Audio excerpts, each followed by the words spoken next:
এবিধ ফলৰ আঞ্জা বনালে মাংসৰ দৰেই সোৱাদ লাগে। সেই ফলবিধ হৈছে কঁঠাল। কঁঠালৰ আজি এখন আঞ্জা বনাওঁ ব'লক, যিখনে আপোনালোকক মাংসৰ সোৱাদ আনি দিব।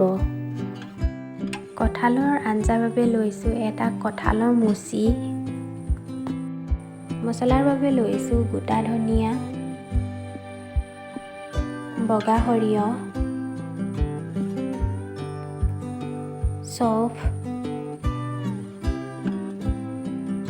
জিৰা,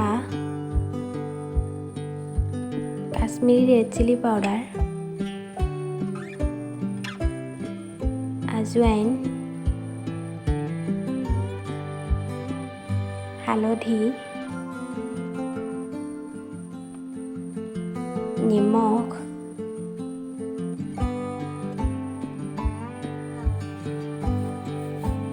আৰু মিঠাতেল। কঁঠালটো কাটোতে হাতত আঠা নালাগিবৰ বাবে ভালকৈ মই তেল সানি ল'ম।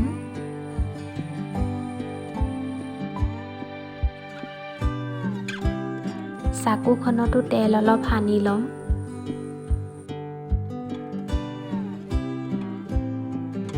এতিয়া মাজতে দুফাল কৰি ল'ম। এটা টুকুৰা লৈ এনেকৈ মাজৰ ডিলটো কাটি ল'ম।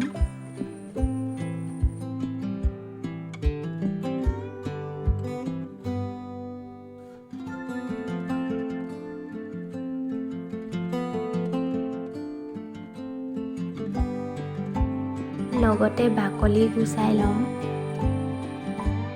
সকলোখিনি এনেকৈ বাকলি গুচাই ল'ম। তাৰপিছত ধুই লৈ মই টুকুৰা টুকুৰ কৰি এতিয়া কাটি ল'ম।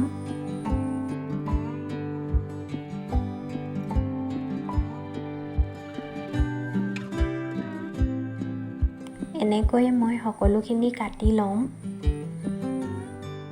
মই পিচেছবোৰৰ চাইজ ইমানটোকৈ ৰাখিছোঁ। আপোনালোকৰ পচন্দ অনুসৰি সৰু বা ডাঙৰ কৰি ল'ব। প্ৰথমে মই কঁঠালখিনি বইল কৰি ল'ম। কুকাৰত কঁঠালখিনি দি লৈছোঁ।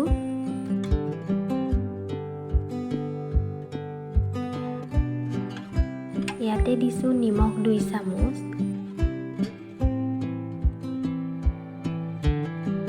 পানী অলপ দি দিম। এতিয়া এটা চিটি আহিবৰ বাবে ৰাখি দিম। কঁঠালখিনি বইল কৰা হৈ গ'ল। এতিয়া গোটা মছলাখিনি মই অলপ ভাজি ল'ম।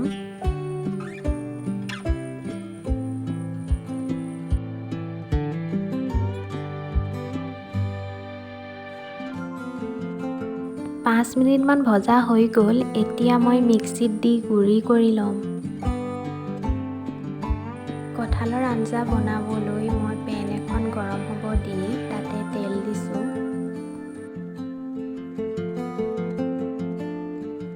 তেলখিনি গৰম হোৱাৰ পিছত তাতে দিছোঁ তেজপাত 2খন আৰু ইলাচি 2টা। ৰঙা পিঁয়াজখিনি দি অলপ সময় ভাজি ল'ম।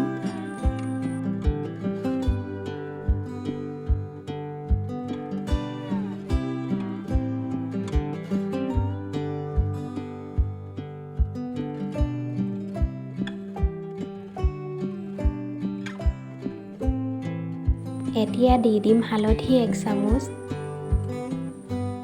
মছলা 1 চামুচ, কাশ্মীৰী ৰেড চিলি 1 চামুচ, লগতে দি দিম আদা ৰচুন পেষ্ট 1 চামুচ।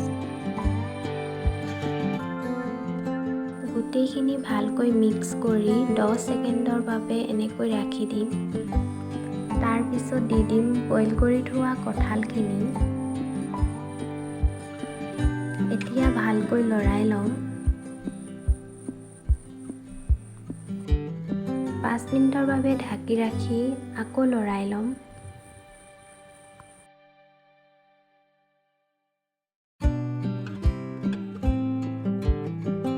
পানী অলপমান দি দিছোঁ। গেছৰ ফ্লেম মিডিয়াম ৰাখি আকৌ সিজিবৰ বাবে 5 মিনিট ঢাকি ৰাখি দিছোঁ।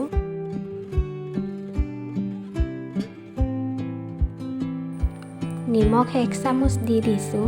আপোনালোকে সোৱাদ অনুসৰি নিমখ দিব। এতিয়া ভালকৈ লৰাই লৈছোঁ। কঁঠালৰ আঞ্জাখন হৈ গ'ল। মাংসৰ দৰে সোৱাদ আনিব পৰা এই আঞ্জাখন আপোনালোকেও বনাই খাই চাবচোন।